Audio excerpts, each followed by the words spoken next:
नागपुरात नितीन गडकरी यांचा सात्विक संताप पाहायला मिळालेला आहे। इथेनॉल मिश्रित पेट्रोलवरून होणाऱ्या टीकेवर गडकरींनी उत्तर दिलंय। लोकांचा धंदा मारला गेल्यामुळे विरोधात पेड न्यूज दिल्या जात आहेत असं भाष्य त्यांनी केलंय। भ्रष्टाचारावर लगाम आल्यामुळे लोकांची नाराजी आहे असंही त्यांनी म्हटलंय।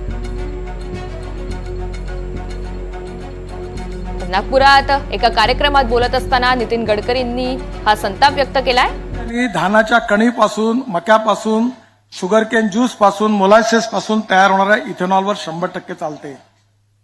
आता शेतकऱ्याला फायदा मिळाला, प्रदूषण कमी झालं, पण 22 लाख कोटी रुपये देशातले बाहेर जात होते आणि त्यामुळे इम्पोर्ट होत होतं फॉसिल फ्युएलचं। त्या लोकांचा धंदा मारला गेला, मग ते माझ्यावर नाराज नाही होणार का? ते नाराज झाले तर त्यांनी पेड न्यूज सुरू केल्या। पण काही चिंता करू नका, तुमच्या सगळ्यांचं प्रेम माझ्याकडे आहे। मी आजपर्यंत एकाही कॉन्ट्रॅक्टरकडनं गिरी केली नाही, 1 रुपया कधी घेतला नाही, म्हणून कॉन्ट्रॅक्टर मला घाबरतात आणि खराब काम केलं की मी ते ऐशी तशी करतो।